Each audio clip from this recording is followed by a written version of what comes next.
Assalamualaikum warahmatullahi wabarakatuh. Hai anak-anak, jumpa lagi bersama Pak Helmi dalam video pembelajaran kelas 3. Seperti biasa, mari sama-sama kita awali pembelajaran kita pada hari ini dengan berdoa. Berdoa dimulai. Baik anak-anak, kita memasuki tema 5, pembelajaran 1, 2, dan 3 dari subtema 4. Nah, anak-anak, apakah ada di antara kalian yang tahu apa itu cuaca, musim, dan iklim? Seperti pada gambar, tadi ada gambar langit yang cerah, ada yang berawan, ada yang mendung, dan lain-lainnya. Agar kalian bisa lebih memahami tentang cuaca, musim, dan iklim, mari sama-sama kita pelajari teks berikut ini. Iklim, cuaca, dan perubahannya. Cuaca adalah keadaan udara pada wilayah tertentu dan berlangsung dalam waktu yang relatif singkat. Perubahan cuaca dapat kita rasakan dari menit ke menit atau dari jam ke jam. Ilmu yang mempelajari tentang cuaca dinamakan meteorologi. Adapun iklim adalah lamanya cuaca dalam waktu yang lama. Iklim adalah lamanya cuaca, keadaan cuaca di suatu daerah tertentu. Iklim biasanya bisa diamati dalam waktu yang lama, dari bulan ke bulan. Ilmu yang mempelajari tentang iklim disebut dengan klimatologi. Iklim yang menyebabkan adanya perubahan musim di bumi ini. Ada 6 musim di bumi: musim hujan, musim dingin, musim panas, musim gugur, musim semi, dan juga ada musim salju, termasuk musim kemarau di kita. Musim dipengaruhi oleh letak suatu negara di bumi ini. Oleh karena itu, setiap negara memiliki musim yang berbeda-beda. Nah, anak-anak, dari teks bacaan tersebut, kalian apakah sudah bisa mendapatkan pokok informasi dari bacaan? Pada paragraf yang pertama, kalian mendapatkan informasi cuaca adalah keadaan udara pada wilayah tertentu dan berlangsung dalam waktu yang relatif singkat. Ini bisa kita dapatkan dari paragraf yang pertama. Iklim adalah lamanya cuaca, keadaan cuaca di suatu daerah tertentu. Ini pun informasi yang kita dapatkan yang merupakan pokok informasi dari paragraf pertama. Nah, berikutnya kita akan menemukan informasi apa pada paragraf berikutnya. Pada paragraf iklim yang menyebabkan adanya perubahan musim di bumi atau di paragraf yang kedua, tentu kalian akan mendapatkan informasi iklim yang menyebabkan adanya perubahan musim di bumi. Sekali lagi, iklim yang menyebabkan adanya perubahan musim di bumi. Dan pada informasi berikutnya, di paragraf yang ketiga, Indonesia memiliki iklim yang tropis karena dilalui oleh garis khatulistiwa atau disebut dengan ekuator. Itu adalah tadi pokok informasi yang kita dapatkan berdasarkan teks. Baik anak-anak, di Indonesia tadi kalian mendapatkan informasi memiliki 2 iklim. Dan kita menyebutnya dengan sebutan iklim tropis karena berada di dalam garis khatulistiwa. Ada 2 musim, musim hujan dan musim kemarau di Indonesia. Tentu pada saat musim hujan, kita akan merasakan dingin dan curah hujan yang sangat tinggi. Deras dari langit turun seperti yang kita rasakan pada akhir-akhir ini. Nah, biasanya dalam setiap musim hujan tentu akan membawa dampak bagi daerah-daerah yang dilaluinya, terutama daerah-daerah yang berada di sekitar sungai. Itu adalah beberapa dampak dari musim hujan.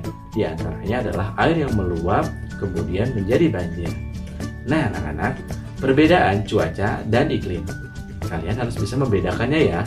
Cuaca adalah keadaan udara di tempat tertentu. Sedangkan iklim apa? Yuk kita ulas lebih dalam lagi perbedaan cuaca dan iklim. Apa saja ya? Cuaca terjadi di wilayah tertentu. Wilayahnya sempit. Wilayahnya berlaku bagi daerah-daerah tertentu saja. Ini tentunya berbeda dengan iklim. Kalau cuaca di kota Bogor berbeda mungkin dengan yang di Bandung, atau berbeda juga dengan daerah yang berada di ujung Jawa, di Surabaya, Malang, Blitar, dan sekitarnya. Sedangkan iklim adalah keadaan cuaca yang terjadi dalam wilayah yang begitu luas. Misalnya, dalam suatu kawasan negara, dalam satu kawasan tertentu yang memiliki iklim yang sama berdasarkan letaknya di permukaan bumi. Di kita, Indonesia berada di garis khatulistiwa, maka kita memiliki iklim tropis dengan 2 musim, hujan dan kemarau. Tentu hal ini berbeda dengan negara-negara lain yang tidak berada di garis khatulistiwa, misalnya di Jepang atau di Eropa. Mereka memiliki iklim lebih dari 2, atau mereka disebut dengan iklim subtropis. Misalnya ada musim hujan, musim gugur, musim semi, musim salju, dan lainnya. Kemudian, cuaca terjadi di wilayah dan mudah berubah-ubah. Misalnya, hari ini hujan, besoknya, siangnya atau sorenya mungkin berbeda yang dialami. Atau hari ini dengan yang terjadi pada esok hari itu berbeda. Itu cuaca. Cuaca terjadi di wilayah dan mudah untuk berubah-ubah. Sedangkan iklim terjadi secara statis dalam wilayah tertentu yang wilayahnya jauh lebih luas. Sekali lagi, di dalam cuaca terjadi di wilayah tertentu yang wilayahnya sempit, sedangkan iklim terjadi di wilayah yang lebih luas. Lalu, cuaca terjadi di wilayah yang mudah berubah-ubah cuacanya, sedangkan iklim tidak mudah berubah-ubah atau iklim itu bersifat stabil. Negara yang berada di khatulistiwa iklimnya tropis, tidak berubah. Kemudian negara yang berada di jauh dari garis khatulistiwa tentunya mereka akan memiliki 4 musim atau 4 iklim. Baik, berikutnya cuaca terjadinya singkat dalam waktu yang relatif singkat, tidak berbulan-bulan atau bertahun-tahun. Sedangkan iklim terjadi pada waktu yang relatif lebih lama. Cuaca disebabkan oleh suhu dan kelembapan suatu daerah. Jika suhunya dalam kondisi yang begitu rendah atau kita sebut dengan dingin atau terlalu lembab daerahnya, maka pada saat itu akan terjadi hujan atau cuacanya hujan atau cenderung dingin. Sedangkan iklim dipengaruhi oleh posisinya di permukaan bumi dan posisinya terhadap matahari, ketinggian dan letak tempatnya. Seperti tadi, negara kita berada di garis khatulistiwa. Kita jarang sekali menemukan ada musim salju, atau musim gugur, atau musim semi. Kita hanya mengenal musim hujan dan musim kemarau. Karena kita berada dalam garis khatulistiwa yang relatif stabil, sinar matahari menyinari kita. Tahu tidak anak-anak? Di daerah kutub, baik itu kutub selatan atau kutub utara, mereka cenderung lebih lama mendapatkan cahaya sinar mataharinya dan tidak mendapatkan cahaya sinar mataharinya juga lebih lama. Itu di daerah yang berasal dari daerah kutub atau kutub utara dan kutub selatan. Mereka pun siangnya dan malamnya relatif berbeda waktunya dibandingkan dengan kita yang lebih stabil 24 jam, hampir setengahnya siang dan setengahnya malam. Tahu tidak, di daerah kutub selatan dan di daerah kutub utara mereka memiliki waktu siang dan waktu malam yang relatif lebih lama. Nah, anak-anak, berikutnya seperti pada ilustrasi gambar yang ditampilkan, ada sekelompok orang yang sedang melaksanakan kerja bakti. Pekerjaan yang biasa dilakukan dengan kerja bakti apa saja ya diantaranya? Membersihkan saluran air dan bantaran sungai agar tidak banyak sampah yang menyumbat aliran sungai tersebut. Itu salah satu dari pekerjaan yang dilaksanakan dengan sistem kerja bakti. Menebang cabang pohon yang lebat agar tidak tumbang dan mencelakai orang-orang yang berada di bawahnya atau kendaraan yang melewatinya. Itu pun bisa kita lakukan dengan kerja bakti. Nah, kerja bakti ini harus kita budayakan dan lestarikan dan kita biasakan setiap hari bersama warga. Selanjutnya kita bisa membersihkan sampah, membangun jalan desa, memperbaiki jembatan penghubung desa, dan masih banyak yang lainnya. Baik anak-anak, berikutnya jika pada video sebelumnya kalian mempelajari tentang penjumlahan pecahan dengan penyebut yang sama, kali ini kita akan mempelajari bagaimana pengurangan pecahan dengan penyebut yang sama. Sistemnya, caranya sama seperti sebelumnya. Tentunya perhatikan gambar berikut ini. Ada beberapa bagian seperti pada gambar 5/8. Kita lihat, ada 8 kotak, 5 per 8. Lalu bagian atasnya 6 per 8. 6 per 8 dikurangi 5 per 8. Sama dengan berapa ya? 1 per 8. Ingat, terdapat 8 kotak, 6 kotak diantaranya diarsir. Kemudian 6 bagian dari 8 kotak tersebut itu menunjukkan pecahan 6 per 8.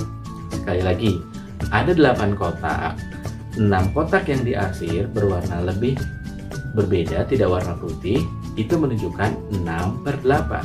Lalu, di dalam 6 kotak yang diarsir itu ada 5 kotak yang disilang, diberi tanda silang, itu menunjukkan 5 per 8. Nah, bagian yang diarsir tanpa tanda silang tersisa 1. Maka bagian dari 8 kotak menunjukkan pecahan 1 per 8. 6 per 8 dikurangi 5 per 8 sama dengan 1 per 8. Nah, baik, sama-sama kita pelajari lagi ya. 6 per 8 dikurangi 5 per 8 memiliki penyebut yang sama, yaitu 8. 6 dikurangi 5 sama dengan 1. Baik anak-anak, berikutnya kita gambarkan dalam sebuah ilustrasi berikut ini. Ada 8 per 8 bagian. Ada 8 per 8 bagian. Lalu diambil 1 bagian, 1 per 8. Maka 8 per 8 dari bagian pizza tersebut diambil atau dikurangi 1 per 8 menghasilkan 7 per 8. Atau 8 dikurangi 1 yang merupakan pembilang dari pecahan tersebut, tinggal kalian kurangi. 8 dikurangi 1 sama dengan 7, maka menghasilkan 7 per 8. Jadi bila penyebutnya sama, kalian tinggal menjumlahkan atau mengurangkan bagian pembilangnya. Contoh berikutnya, 3 per 4 dikurangi 2 per 4. 3 bagian lingkaran yang diarsir, dari 4-nya, kemudian 2 per 4, menghasilkan 1 per 4. Tahu contoh yang di bawahnya, 5 per 6 dikurangi 1 per 6, maka hasilnya adalah 4 per 6. Baik anak-anak, untuk mengurangkan pecahan dengan penyebut yang sama, kita hanya perlu mengurangkan pembilangnya saja, sedangkan penyebutnya tetap, karena penyebutnya sama, dengan menggunakan angka yang sama. Jadi, apabila telah melakukan pengurangan tersebut, yang harus kita perhatikan adalah angka yang berada di bagian atasnya. Jadi, jika kita mengurangi pecahan tersebut sama, maka penyelesaiannya adalah sebagai berikut. A. 5 per 6 dikurangi 4 per 6, 5 dikurangi 4. Bagian 6-nya tetap sama ya, 5 dikurangi 4. Bagian yang paling bawahnya atau penyebutnya tetap sama, yaitu 6. Maka menghasilkan 1 per 6. Berikutnya yang bagian bawah juga dilakukan dengan operasi pengurangan yang sama. Sekali lagi, apabila penyebutnya sama, maka kita hanya perlu memperhatikan untuk mengurangkan angka yang berada di bagian atasnya atau pembilangnya. Seperti tadi pada bagian A, 5 dikurangi 4, maka menghasilkan 1. 5 dikurangi 4 menghasilkan 1. 5 per 6 dikurangi 4 per 6 sama dengan 1 per 6. Silahkan kalian mencoba untuk berlatih di rumah di bawah bimbingan ayah dan bunda. Apabila ada kesulitan saat kalian mengerjakannya, mintalah bantuan ayah dan bunda untuk mendampingi, namun tetap berada dalam protokol kesehatan yang baik. Baik, berikutnya anak-anak, kita akan mempelajari karya seni rupa 3 dimensi. Karya seni rupa 3 dimensi ini dapat dibuat dengan bermacam-macam teknik pembuatannya. Salah satunya adalah menggunakan teknik menjahit atau menempel. Nah, salah satu bahan yang bisa kita gunakan dalam teknik ini adalah kain flanel. Kain yang bisa kita lakukan dengan menggunakan teknik menjahit. Seperti kalian lihat, pada teknik menjahit ini, kalian bisa mengikuti cara-cara langkah berikut ini. Cara menjahit dengan teknik pesto. Kalian bisa meminta bantuan ibu di rumah untuk mempelajari ini jika kalian mampu dan mau untuk mempelajarinya. Tentunya jangan sampai menyulitkan ayah dan bunda. Ini adalah cara untuk mengaplikasikannya dalam teknik menjahit. Atau kalian bisa mengikuti cara seperti ini, cara menjahit dengan teknik press on di dalam jahitannya dengan menggunakan kain flanel atau kertas sebagai bahan pembelajaran kalian di rumah. Semoga kalian bisa menciptakan karya yang hebat, karya yang baik selama berada di masa pandemi ini, di masa belajar dari rumah. Kita bisa menggunakan atau menyalurkan kreativitas kita bersama ayah dan bunda di rumah untuk pembelajaran yang lebih baik. Nah, anak-anak, itu saja yang bisa kita pelajari pada video pembelajaran kita pada hari ini. Semoga bermanfaat. Wassalamualaikum warahmatullahi wabarakatuh.